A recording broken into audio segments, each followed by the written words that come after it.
Hi, I'm Sherman with Highland Park, and today I'm going to show you how to replace the Crossfeed nut on a HighTone 12 and a HighTone 14 saw. In any of the HighTone series saws or any of the bigger saws, inside there is a replaceable brass nut. And that brass Crossfeed nut, I'll get one out of the bag, and there it is right there. And we do a replaceable Crossfeed nut because we want the machine to be serviceable. This machine's designed to last. This will be running longer than I'm alive, and probably most of all of us that are watching this video alive. It's really built like a tank. So I'm going to take you through how to do that. Rachel's going to, hold the camera, and we're just going to take this all apart, replace it. The Crossfeed nut on this saw is actually okay, but I want to teach you how to be able to replace it. So the first thing you're going to do, and I'm thinking, I'm going to undo the yoke that's underneath here. The yoke is basically the roller blocks that hold this carriage on into place. And I'm going to get this in place and take the thing apart. Get my drill driver because I'm kind of lazy. I want to go fast. And back up a little bit so I can fit my drill driver in here. And come on. And then I'm going to use a 7/16 inch wrench on the other side. And basically I want to undo this bolt. Okay, there we go. So you'll see underneath here there's a nylon nut, a self-locking nut underneath there, and then I'm just going to go ahead and pull this apart and pull my roller block out. So the roller block sits underneath there. There's 3 roller blocks on one of these saws, and just move the camera back and forth between me and the face. And there's my roller block that I've taken out. It's got this bolt on there. On the other side, there's a nut, and there'll be a washer underneath here. It's probably stuck to the other side. There it is. So there's my washer. So now what you'll see is when I've done that, I can now, by turn my feed nut, I can actually rotate the carriage up. So now I have access to be able to pull the rails out without having to pull it all the way off the rails. So I'm gonna before I do that, I'm gonna pull my clip rings on the other side. So bring the camera around on this side. These Crossfeed rails have 2 clip rings. Now you gotta be careful when you use a clip ring pliers because you can screw up your clip ring. Here's my clip ring pliers. I'm gonna stick this in the little hole. Try to find the little clip ring spots, and you don't want to over extend it or you'll stretch these things out and then they won't work again. If you do that, we have more in stock. We can ship you, or you can buy them local. It's just a 1/2 inch clip ring. It's pretty common. It's actually a little bit less than a 1/2 inch. So I've taken my 2 clip rings off there with my little clip rings pliers. Real simple one. I think I got this at Harbor Freight or something. It's cheap. Now before I take the carriage apart, I want to undo this jam nut here. So right down in here, you'll see there's 2 nuts that are together. I'm going to undo those so that I can take these nuts off, and then I can crank my screw out of there and then be able to free up the nut. And you're going to see that in just a second. Come on. There we go. I got that one off. Take the other one off here. And to undo those 2 nuts. Those jam nuts are used for doing the tensioning of your Crossfeed screw so your handle doesn't flop around. If your handle gets loose, you can use that to get it undone. Now what I'm going to do is I'm going to move this handle, put the camera around here on this side. I'm going to take my handle, I'm going to open it up pretty far so I can get it past the rail, and I'm going to flip this up. So now what I'm going to do is I'm going to undo this screw all the way. So I'm getting the screw out from the nut inside, and that's going to, depends on how far you're cranked over. I'm not cranked over that far. Let you get it out. Come on, little puppy. Sherman, I accidentally switched from landscape to portrait. Do you want me to switch back? Switch back. Just rotate it. Sorry. Yeah. Never do the other. Landscape is best. You guys get to watch the video flip. So we're almost out of here, and it's convenient. I don't have to take the whole carriage out. I mean, you can if you want to, but I don't want to actually take the carriage out. If you take the carriage out, it will not affect the alignment of your saw.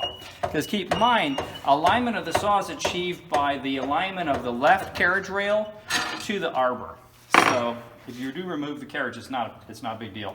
So now what I'm going to do is I've taken that crossfeed screw out. I'm now going to take these crossfeed rails out here, and there's one. Just kind of loosen it up. And it's going to try to bind on you, you know, as that carriage sits and floats there. So I'm going to pull a rail out there. I'm going to pull this other rail out here. There we go.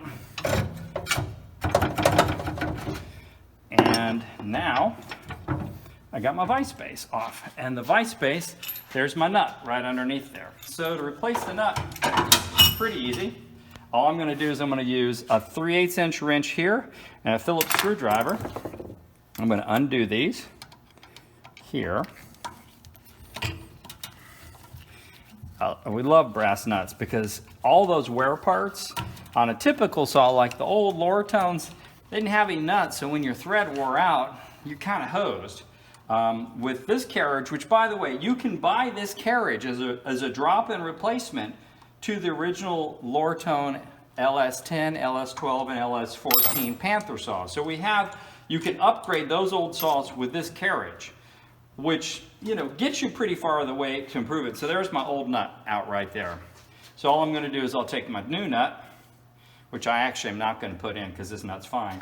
Put my new nut in, pretend that's the new nut. It's the old one, but I'm going to just put it back together, reverse the process so you all are comfortable how to put this back together. Put the new nut in. Now you don't want to tighten this too tight, because if you tighten it too tight, then it's going to be hard to get your carriage aligned. And you'll note, again, this is one of those nylon locking nuts. So it's a self-locking nut, so just going to put it back together. And snug it up, but I still got some movement on that nut. Yeah, I can still move that. All I want to do is I want to have that snug enough so that nut doesn't go click, click, and move inside there. I'm going to make it just slightly tighter. And then reversing the process. Take my carriage, drop it on here, get a rail, tilt up, position my first rail in place, slide that in through this hole, and let it drop all the way to the bottom. And what I may do on this particular case is I may actually go ahead and put the lock ring on that side. That way it's not going to come loose on me, the clip ring. So I'll just grab my clip ring pliers and go around here, gently expand the clip ring to get around there and make sure it's in place. This didn't quite click all the way. There we go. So now I'm going to get my second rail right here. Again, I'm going through the end. I didn't take clip rings off of both sides, just one side. Take this down here, slip it in, come on, and slide it in there through the second hole, through the carriage. And we line bore this. That's why it's so precise. You'll find when you take these apart, they're pretty snug. And now what I'm going to do, I'm going to get this rail sat down. So I'm going to pull my feed nut around, drop it in place, so now the carriage there, and I can easily get to the second clip ring here. Wherever it went, where'd the clip ring go? It's probably down in the mud, to my luck. There it is, second clip ring right there. So you don't want to put it too far in there, but just enough.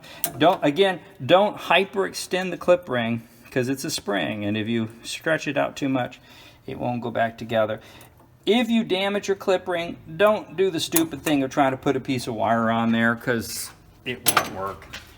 Oh, then I shouldn't have done that. I should have actually put this feed screw in first before I did it. So I'm going to now put my feed screw in. So I'm just going to put it here, screw it back into place, back through that nut. Notice I didn't take loose this lock collar. There's no need to do that. I'm just going to put the new feed screw back in. Now, I'm also, when you take it apart, inspect your crossfeed screw. If the crossfeed screw starts looking kind of rounded and it's kind of wore out, replace both. They're pretty cheap. You can replace the crossfeed nut and the screw fairly inexpensively. I think the prices are on the web, but they're really reasonably priced. So I'm just going to screw this all the way through to where it gets to the other side. I'm going to have it pop through the other side of the carriage so that I can get the jam nut. And then I'll talk you through how we adjust the tension of the crossfeed. So there we go. Pop that through right there. You may need to wiggle it a little bit to get it to come through. If that bushing perchance pops out on you on the other side, just push it back in. The bushings are captured by the outside of the feed screw, so you really don't need to worry about putting it back in place. Go ahead and bring the camera over here. So now what I've done is I'm putting my washer back on there. I'm going to put this on here. My first jam nut. I got 2 nuts that I'm going to put back on here. It's the first one, and I'm going to move. So I'm putting that first nut, and that's just a 1/4 20-inch nut. That's the thread of it. And then I'm going to get my second jam nut. And what you're doing is you're using this to tension the crossfeed, by putting pressure on the outside of the both bushings. So what you want is you want to have your crossfeed slightly snug. That way it doesn't move when you're cutting. A lot of people, they don't realize that we ship these a little bit snug, but I prefer them snug because I don't want it to move during the cut when you can't see. So what I do is I take this, take it to where it's snug. I can feel I'm up against it. Take my second wrench. These are both 7/16, and I'll jam nut those together, and they'll feel. And I'm like, that's a perfect feel. I've done that a couple hundred, well, probably close to 800-900 times now. Anyway, we put that together. Now we're going to reverse the process. We're going to put a roller block in. So we use here your regular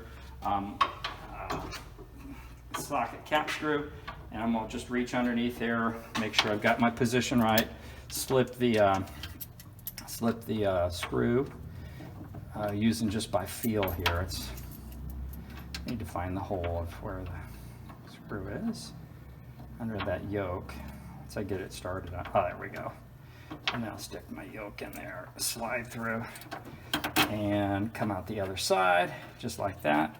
And then I'm going to just use my my flat washer on the other side of that bolt going through there, and then the self-locking nut. And I will then use my drill driver.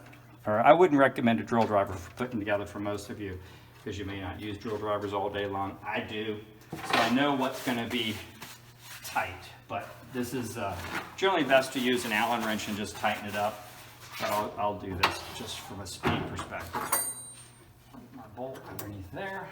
Reverse my drill driver. Pop that in underneath here.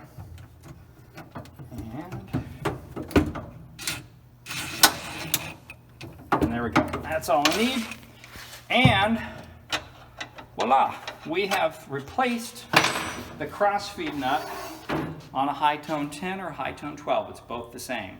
The Model 12 is a little different on this. I think I already have a video up on that, but that's all there really is to replace it. So if you got questions, give us a call, but it should be pretty straightforward to you.